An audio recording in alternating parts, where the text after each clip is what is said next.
What's been the hardest thing? You did a lot of your work this summer acting as a guard. How have you seen that show up on the court so far? A lot. You know, I'm looking for more pick and rolls. You know, not necessarily always, you know, being that popper sometimes, but you know, it's good. Luke has an interchangeable offense and allows me to, you know, do those things. So. What's been the most challenging thing of adjusting to playing with LeBron? Nothing. Really, it's easy. I mean, he's super unselfish and passes the ball. You know, I played with Lonzo last year, and you know, they're kind of similar in the way that you know they're so super unselfish and you know very easy to play with. So. You guys haven't played that much in terms of scrimmages. When LeBron is running the break, what's your responsibility? What are you looking to do to help facilitate him to run the break? Most of the time I've been against him, so I haven't really played with him. What's scrimmages? Trying to stop him when he's running the break? I mean, it's hard. It's LeBron, so. What's the best advice you got playing with LeBron? What's the best advice somebody would give you? Come in early, stay late, work. You know, he does a great job of doing those things, and you know, it's great to see you know somebody from doing that for 16 straight years and learn from that is good. So.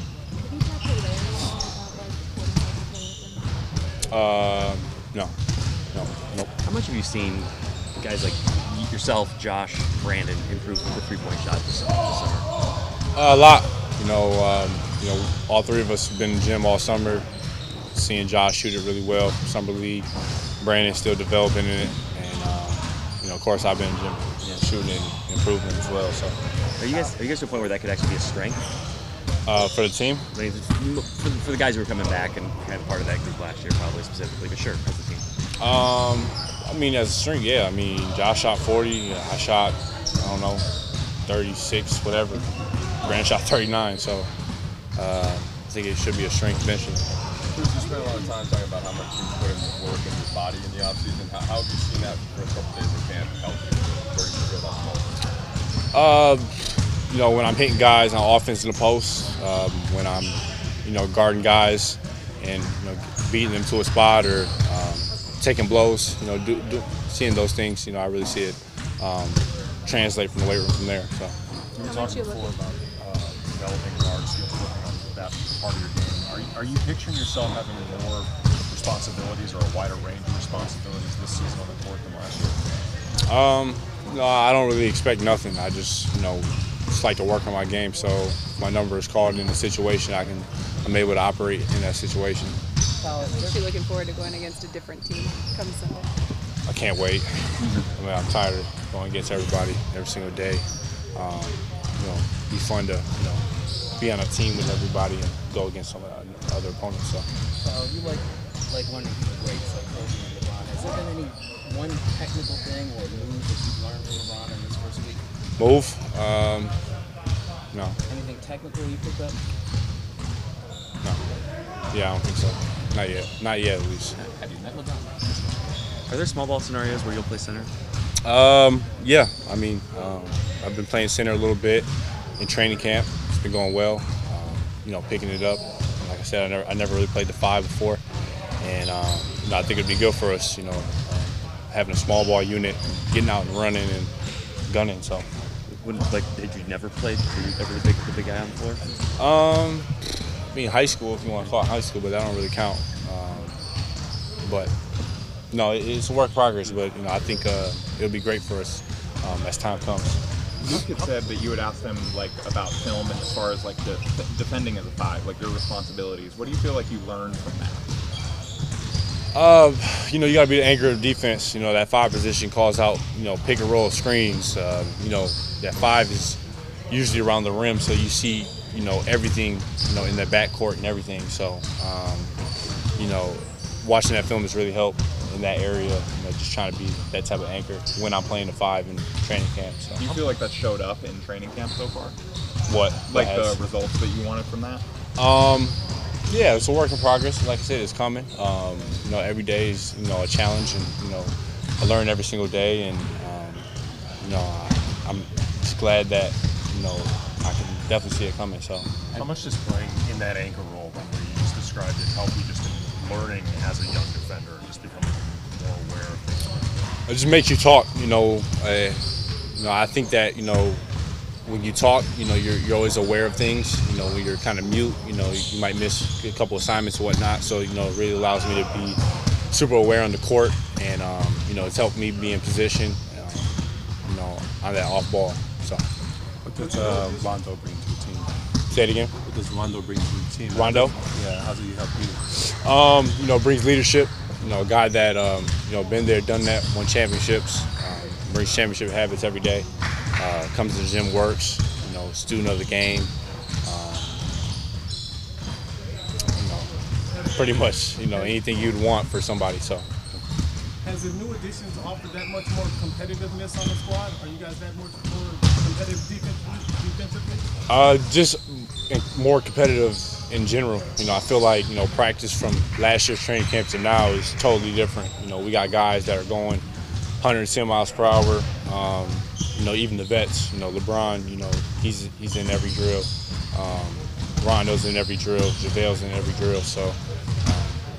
It's great to see that competitive spirit come out every single day. Well, we encourage our players to be themselves.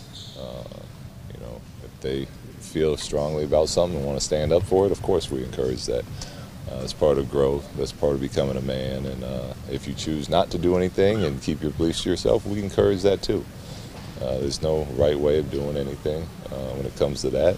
But we have our players' backs. Kyle was saying how he's playing some 5 during practices. How do you think that's going? It's all right. He's been great. He's competing. He's working on his game, but the coverages and things like that are obviously different from the 5 spot. And he's been good. And it hasn't been a ton of reps, but we've had him out there trying to see if it could possibly work. He talked about the communication necessary, playing that position. Is that something that can, if by getting used to talking, playing that position, that? Sorry about that, Luke. That's something. The water I had. Answer the question. Drinking on the job? You good? By being forced to communicate playing the 5, is that something he can transfer to when he's back playing the 4, maybe the 3? Well, yeah, we want everyone talking all the time. It's just the coverage, they're different. You're guarding different size people. When you're the 4, a lot of the stuff we do is 1 through 4 switching. Mm-hmm. When you're the 5, it's we don't want to switch our point guards on the bigger players like that. So it's more about our traditional coverages. So it's recognizing that, knowing how to navigate that. But we want our players talking, whether they're 5, 4, 3, 2, 1.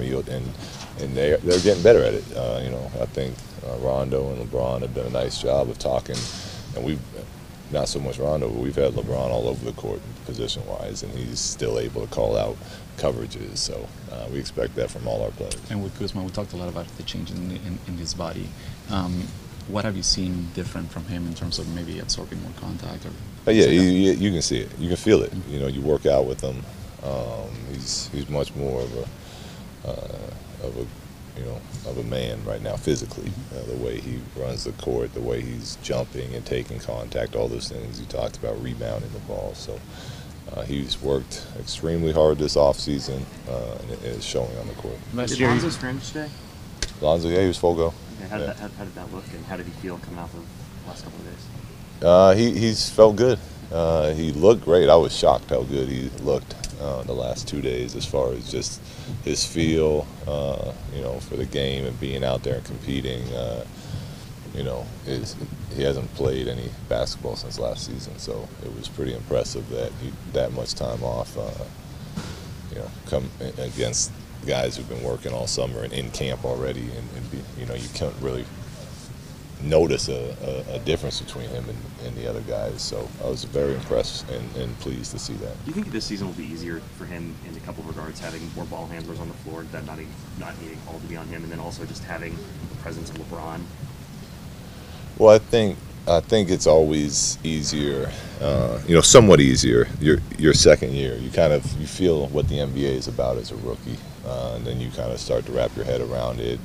Game slows down a little bit, and then those things. Yeah, you bring in a veteran like LeBron, a point guard like Rondo, who's as smart, if not smarter than any other point guard in the league, and you team them up and with young players, and I think the young players gain more confidence. They see things differently.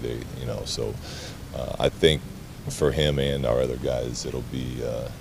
It's not going to be easy. I'm not going to use the word easy, but it'll be. The season will make more sense to them. Luke, obviously, Lonzo's clear from full contact. But will there be any other precautions as you move forward into the season, in terms of minute restriction or anything like that? No, we're gonna be patient. With no need to rush it right now. So we'll put minutes restrictions on him as he starts coming back in the preseason, and everything will be, how do you feel the next day? How do you feel that night? And as long as those keep, we keep checking those off and he's fine, and the minutes restriction will go up and up until we decide to get rid of it altogether. But nothing with the injury now. It's just the fact he hasn't played in a long time. We want to make sure we bring him back slow. You said since you drafted Ingram, and really since he got in here, you said it's only a matter of time until he kind of puts it all together. You believe in the talent and the work ethic. Where's he at now, and where do you see him as continue to focus this year? He's continuing to grow as a player. I think he showed the basketball world last year towards the end of the season what I've been talking about with how good he can be. That last month and a half, 2 months before he got hurt, when we started playing him at point guard, his versatility, playmaking, scoring, three-point shooting, and now another summer of work. It's the role has changed now with some of the additions we had, but he's still going to have plenty of opportunity, and he's going to learn so much about the game as far as how to be effective off ball, and things of that nature. So I think he's right where he should be. You forget he's only 21 years old sometimes. So to be as young as he is and as far along as he is we're lucky to have him. How much has he grown with the three-point shot this summer? He was shooting the ball well last year. I can't think of the number off the top of my head, but it was around 40, for the last few months of the season. And his shot looks more consistent now. He looks stronger. He's getting more rotation on it consistently. So he's gotten better. Luke, you guys switched the third most amount of screens last year, but you have very different personnel this season. What do you think of the overall switchiness of this roster? It has a lot of potential to be a really good switching team. It's got length, versatility, smarts, but it's about putting the work in, like anything else. The easy way, the lazy way to switch is just to call out switch, and everyone kind of do that. But there's a whole structure behind it that we need to be good at if we're going to be a really good switching team. You said you didn't want to switch the five, but last year you did quite a bit with Julius. Was that because of his ability? Personnel based, yeah. So if Kyle could get to that point where he could be an asset, you might, if he was a five, he could switch down the road if he shows he has that opportunity. Absolutely. Yeah, it was one of the reasons we're trying him out there, because we like that versatility that Julius gave us with that ability to do that.